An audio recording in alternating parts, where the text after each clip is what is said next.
इयत्ता 7वी मराठी विषयाच्या तासिकेत मी सौ सोनाली चुरी आपले स्वागत करते. मुलांनो, आज आपण निबंध लेखन पाहणार आहोत.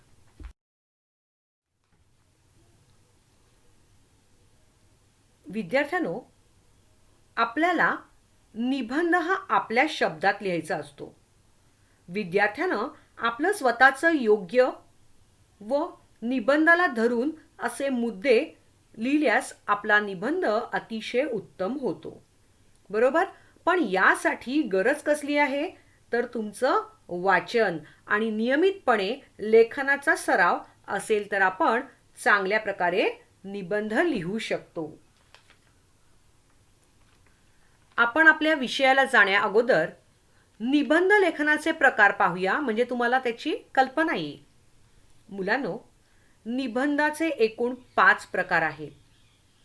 त्याची मी थोडक्यात माहिती करून देते, मग आपण पुढे जाऊया. पहिला प्रकार आहे निबंधाचा, तो म्हणजे आत्मकथनात्मक निबंध.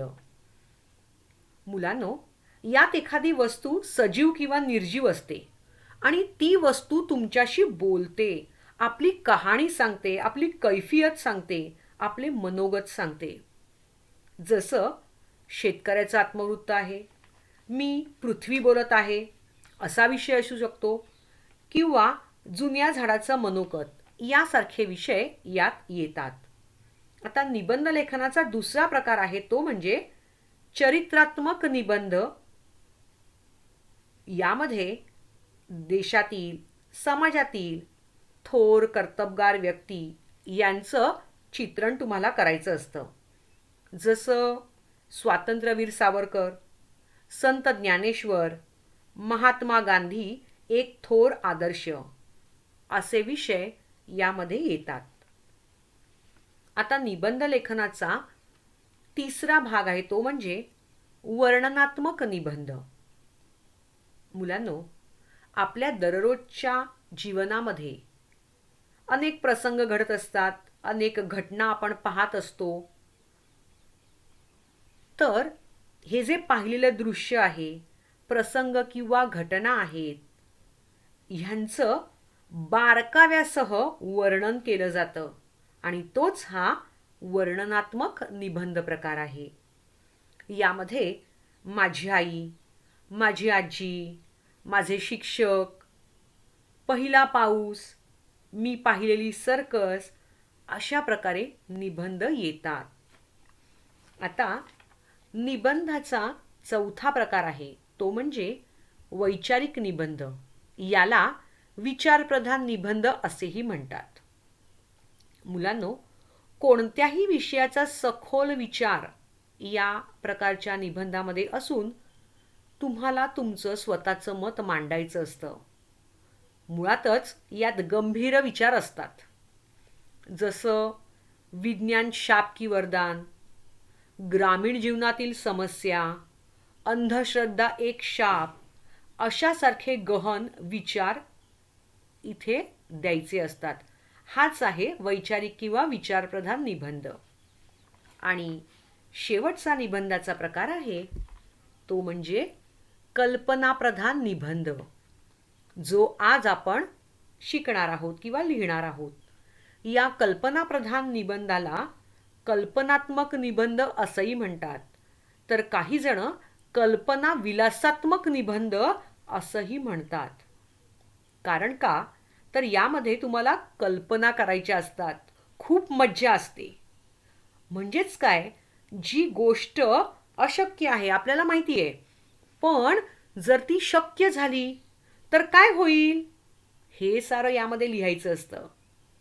उदाहरणार्थ सांगते, झाडे नसती तर, चित्रपट बंद केले तर, मी मुख्यमंत्री झालो तर, किंवा पक्षी बोलू लागले तर.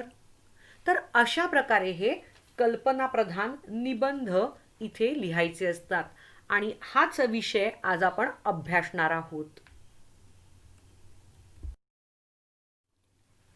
मुलांनो, निबंध लेखन करताना काही गोष्टी लक्षात घ्याव्या लागतात. तर निबंध लिहिताना काय करावं? तर बघा, निबंधाचे 3 भाग मी केलेले आहेत. पहिल्यांदा निबंधाची सुरुवात, त्यानंतर मध्यभाग आणि मग शेवट. किमान 3 परिच्छेदामध्ये आपला निबंध आपल्याला लिहायचा आहे. तर आता बघा, आपण जो कुठला निबंध लिहिणार आहोत तो आपण मनाशी ठरवायचा. कारण परीक्षेमध्ये तुम्हाला 3 विषय तरी दिले जातात. 2 ते 3 विषय दिले जातात. मग त्यातनं तुम्हाला एक विषय निवडायचा आहे. आणि तो कसा निवडायचा? तर आपण आपल्या निबंधाचा विषय वाचायचा आणि मनाशी ठरवायचा की मी कुठल्या विषयावर छानपणे भरभरून लिहू शकेल, तो निबंध आपण निवडायचा. त्यानंतर थोडक्यात त्या निबंधामध्ये आपण काय काय मुद्दे घालू शकू, काय काय पॉइंट्स लिहू शकू, त्याचा विचार करायचा. आणि अशा प्रकारे आपण निबंधाची निवड करायची आहे. आता निबंधाची सुरुवात कशी करायची ती आपण पाहूया. मुलांनो, निबंधाची सुरुवात आकर्षक असली पाहिजे. जेवढी सुरुवात चांगली तेवढंच तुमच्याबद्दलचं मत चांगलं होतं. जसं एखादा विषय असेल तर त्या विषयाची व्याख्या किंवा डेफिनेशन देऊन आपण सुरुवात करता येतो, किंवा त्या विषयाची चर्चा करून आपण सुरुवात करता येते. तर काही वेळा एखाद्या कवितेच्या ओळी असतील तर त्या ओळी देऊन निबंधाची सुरुवात करावी. एखादी म्हण असेल, वाक्प्रचार असेल, कोटेशन असेल तर ते घेऊन निबंधाची सुरुवात करावी. किंवा एखादा घडलेला प्रसंग आहे तो देऊन विषयाची सुरुवात करावी. किंवा विषयाचं महत्त्व समजून तिथूनच सुरुवात करावी. एखादी गोष्ट किंवा संवाद, कन्व्हर्सेशन थोडक्यात देऊन सुरुवात करू शकतो. किंवा एखादं कोणतरी कर्तबगार व्यक्ती असेल, त्या व्यक्तीचं मत, संदर्भ किंवा त्यांनी काय सांगितलेलं आहे हा विचार देऊन सुद्धा तुम्ही निबंधाची सुरुवात करू शकता. आता आपण निबंधाचा मध्यभाग कसा करायचा तो बघूया. हे सुरुवात जे सांगितलेले 7-8 मुद्दे त्यानुसार तुम्ही निबंधाची सुरुवात आकर्षक करायची आहे. आता निबंधाचा मध्यभाग काय करायचा? तर आपण जो निबंधाचा विषय निवडलेला आहे तर त्याचा मूळ विचार काय आहे तो स्पष्ट करायचा. म्हणजेच काय, तर डिरेक्टली निबंधाच्या विषयाबद्दलच लिहायचं. हा अत्यंत महत्त्वाचा भाग आहे. आणि एखादा विचार आपण निबंधामध्ये लिहिला असेल तर परत परत परत तो लिहू नये. आणि किमान मध्यभाग म्हणजे निबंधाची सुरुवातीचा एक परिच्छेद असेल, निबंधाचा मध्यभाग असेल, हा कमीत कमी 2 परिच्छेदामध्ये म्हणजे 2 पॅरेग्राफमध्ये करायचा आहे. आता निबंधाचा शेवट बघा, सुरुवात पाहिली आकर्षक असली पाहिजे. त्यानंतर निबंधाचा मध्यभाग जो आहे हा कसा करायचा, आपण 2 परिच्छेदात करायचा. आणि त्यामध्ये मूळ विषय काय आहे त्या विषयाला धरून आपण लिहायचं आहे. आता शेवट, जशी सुरुवात आवश्यक आहे तसाच शेवट सुद्धा आवश्यक आणि अतिशय महत्त्वाचा घटक आहे. थोडक्यात आणि अत्यंत स्पष्ट रूपाने आपण हे का निबंध लिहिलेला आहे ते थोडक्यात लिहून मत मांडून त्याचा शेवट करावा. तर अशा प्रकारे किमान 3 ते 4 परिच्छेदामध्ये निबंध लेखन करायचं आहे. मला वाटतं हे तुम्हाला समजलं असेल. आता आपण निबंधाविषयी इतर काही महत्त्वाच्या गोष्टी बघणार आहोत. मुलांनो, निबंधात 4 ते 5 परिच्छेद आवश्यक असतात. मी आत्ताच म्हटलं की किमान 4 परिच्छेद आवश्यक आहेत. मुलांनो, निबंधाला अधिक गुण हवे असतील तर 4 ते 5 परिच्छेद हवे आहेत. त्यानंतर जो आपला निबंध वाचतो त्याला तो छान वाटला पाहिजे, त्यामध्ये सुसंवाद छान वाटला पाहिजे. त्यानंतर एखादा विचार दिल्यानंतर परत परत तोच विचार देणं टाळलं पाहिजे. निबंध लिहिताना त्या निबंधाची भाषा शुद्ध असावी आणि सरळ असावी. अशुद्ध लेखन केलं तर तुमचे गुण कमी होतात. तुम्ही छोटी छोटी वाक्य लिहा हवी असतील तर, जेणेकरून त्या छोट्या वाक्यातनं तुमच्या चुका होणार नाहीत.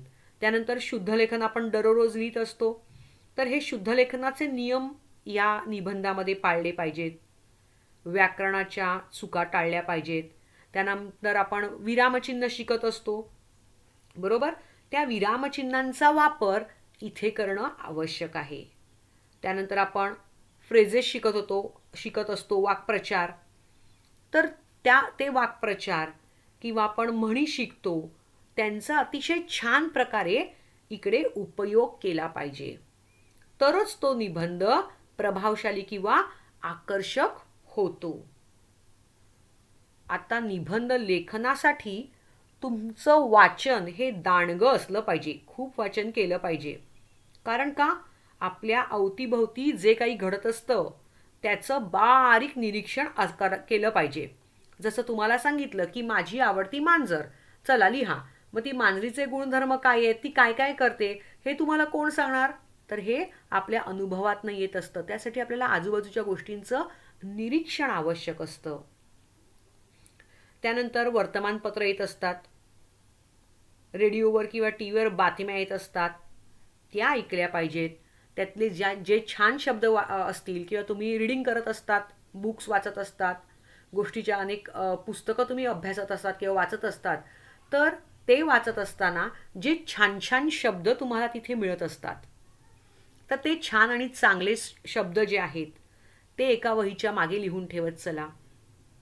किंवा एखाद्या मोठ्या व्यक्तीचं मत असेल तर ते तुम्ही नोट डाऊन करत चला. आणि मग अशा नवीन नवीन शब्दांचा उपयोग तुम्ही ह्या निबंधामध्ये करत जा. तरच तुमचा हा निबंध लेखनाचा प्रकार आहे हा उत्तमरित्या यशस्वीपणे तुम्हाला लिहिता येईल. आता हे निबंधाविषयी माझं मत मी तुम्हाला सांगितलं.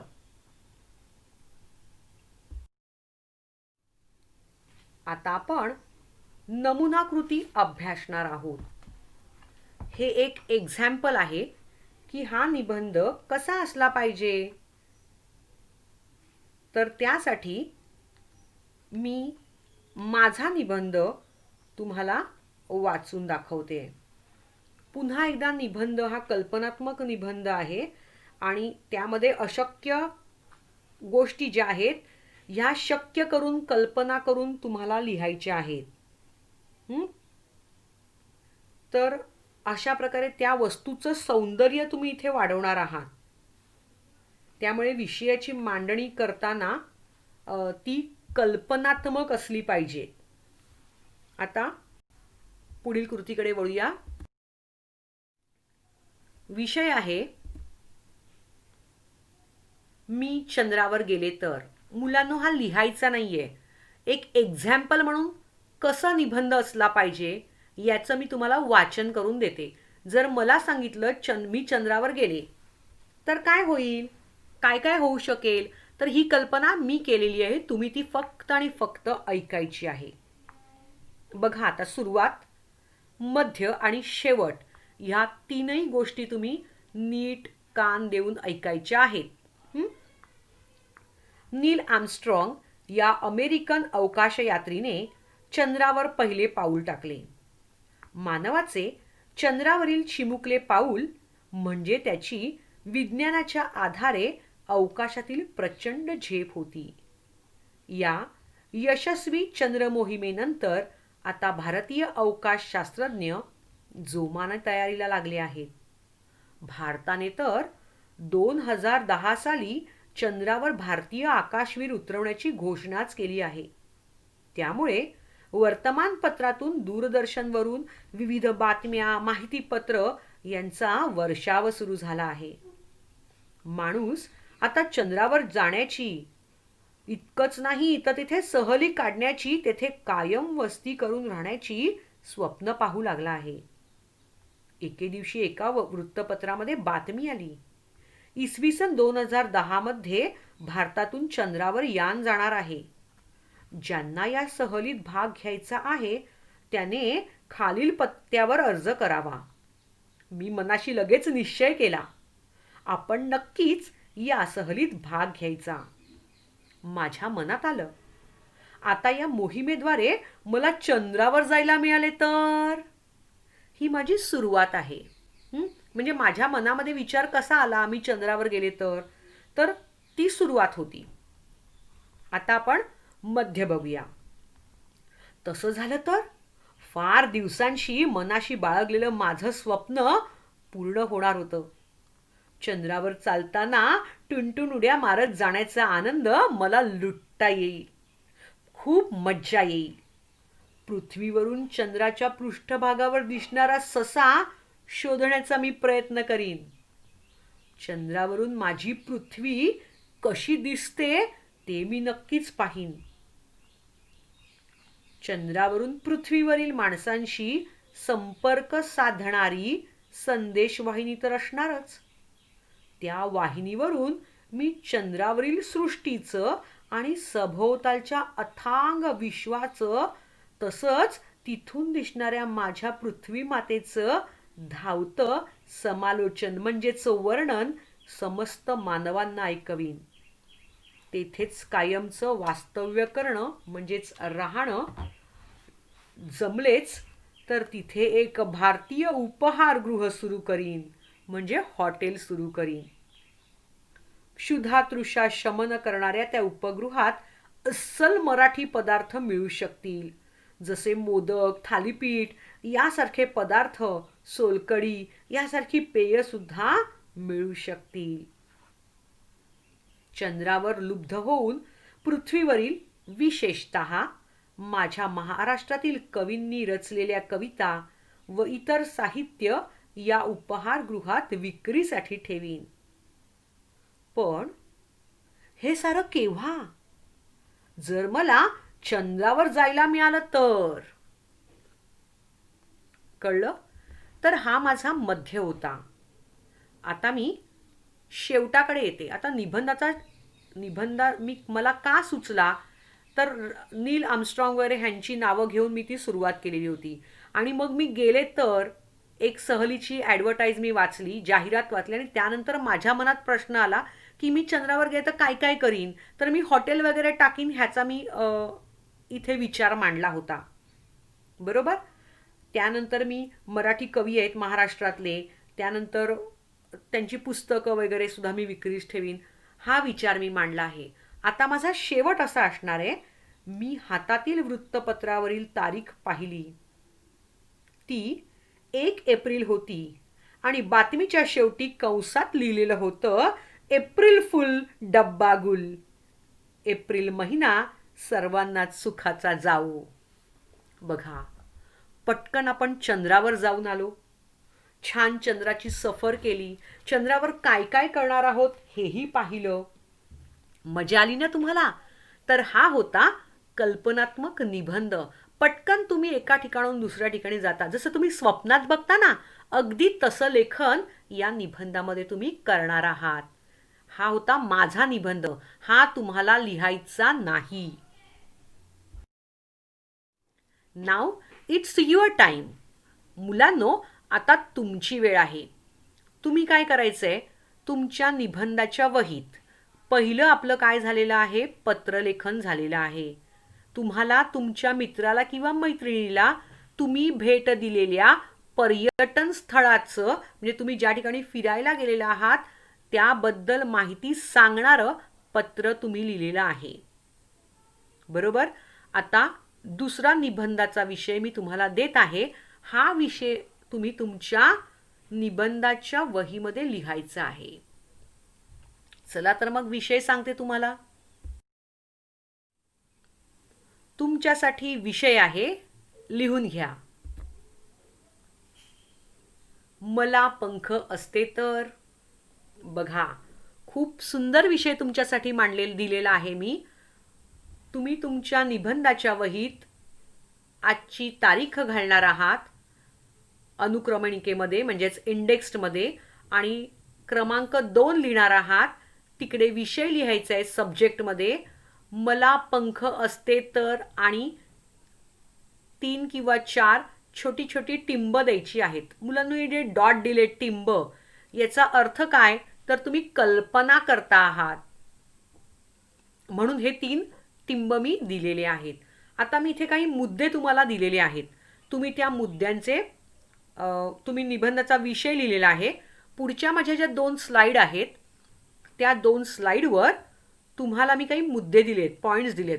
तर तुम्ही त्या पॉईंट्सचा वापर करा, स्क्रीनशॉट काढा त्याचे आणि तुम्ही त्या मुद्द्यांचा विचार करून छोटी छोटी वाक्यरचना करा आणि तुमच्या मनाने तुम्ही स्वतः पालकांची मदत न घेता, पालकांची म्हणजे पॅरेंट्सची मदत न घेता स्वतःचा निबंध स्वतः लिहा.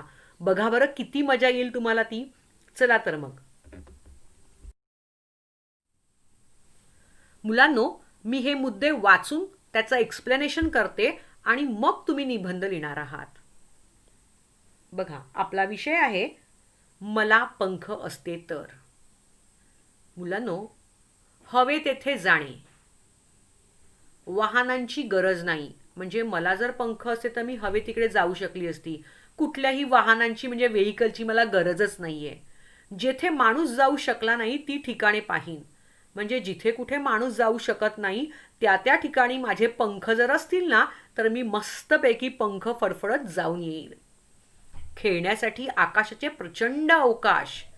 म्हणजे आता खेळण्यासाठी बघा इमारतींचं जाळं सगळीकडे पसरलेलं आहे. त्यामुळे मुलांना मोकळ्या मैदानात खेळण्याची सोयच उरलेली नाहीये. आणि मला जर पंख असते तर मी खेळण्यासाठी मस्त आकाशामध्ये अवकाशामध्ये मी मस्तपैकी खेळीन. पुढचा मुद्दा आहे शाळा, दुकाने, झाडांवर, पंचतारांकित हॉटेल व पर्वतावरील उंच उंच टेकड्यांवर जाणं. म्हणजेच काय, जर माझ्याकडे पंख असते तर मी मस्त शाळेवरून फिरीन, दुकानांमध्ये जाईन, झाडांवर जाऊन बसीन. इतकंच काय तर पंचतारांकित हॉटेल म्हणजे 5 स्टार हॉटेल आणि त्याही पेक्षा उंच म्हणजे खूप मोठमोठे डोंगर, पर्वत, टेकड्या आहेत त्याच्यावर सुद्धा मी जाईन. घरेही अशीच उंचावरून सुंदर दृश्य.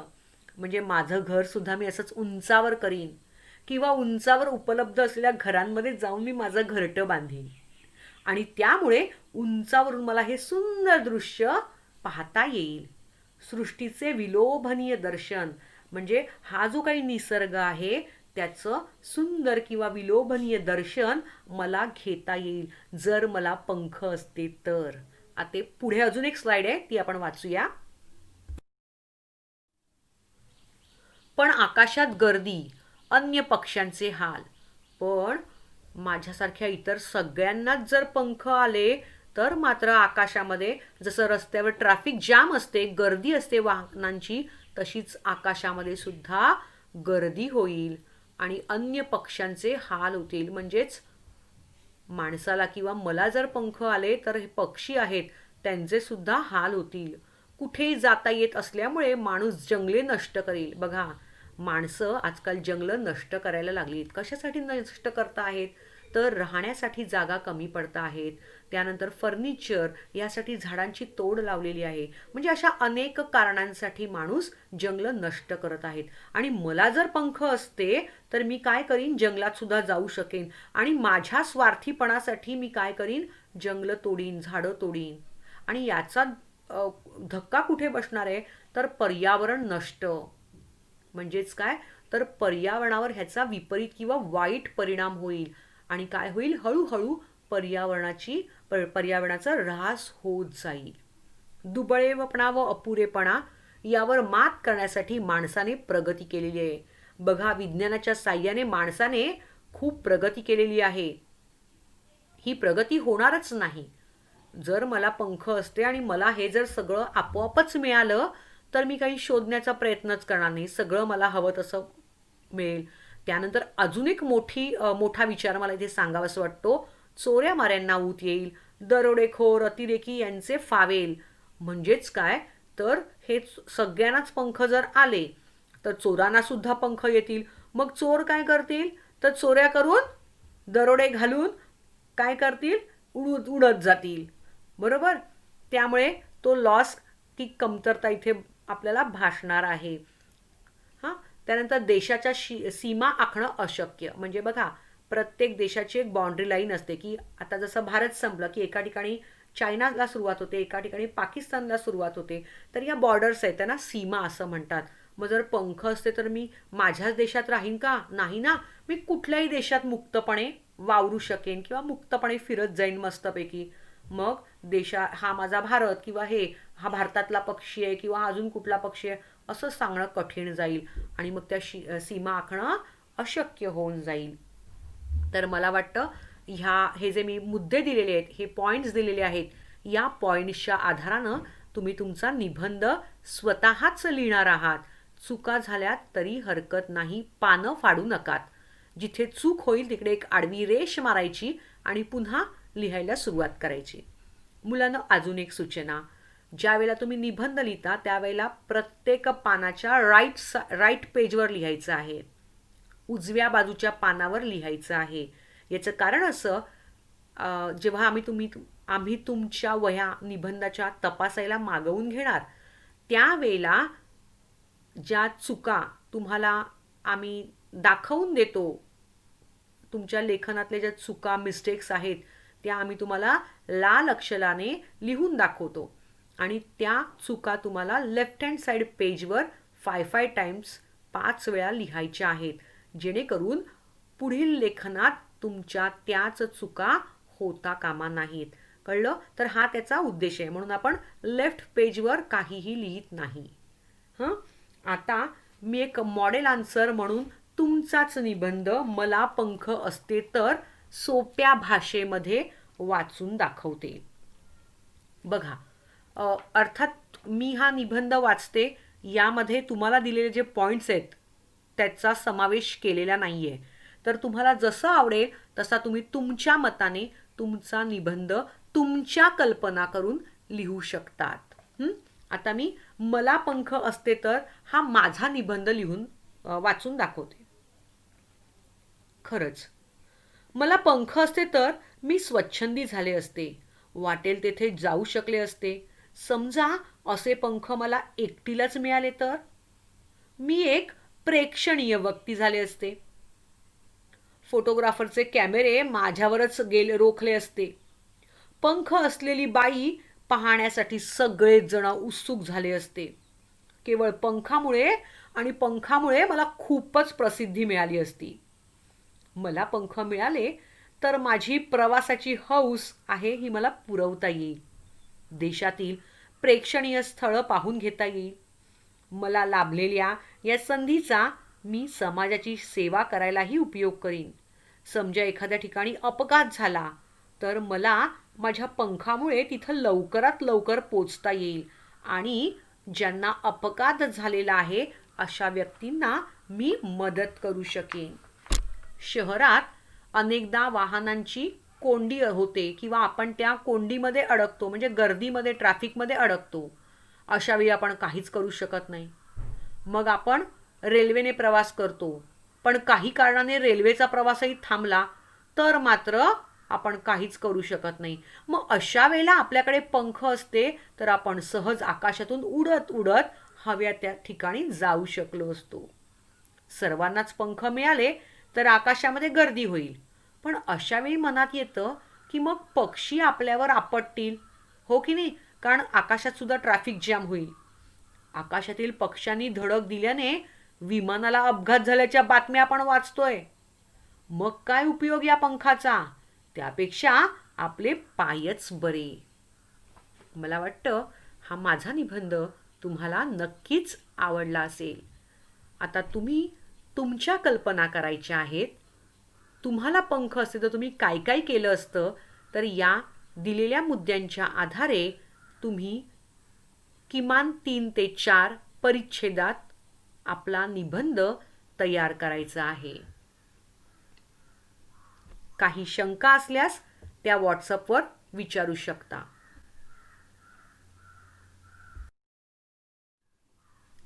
धन्यवाद.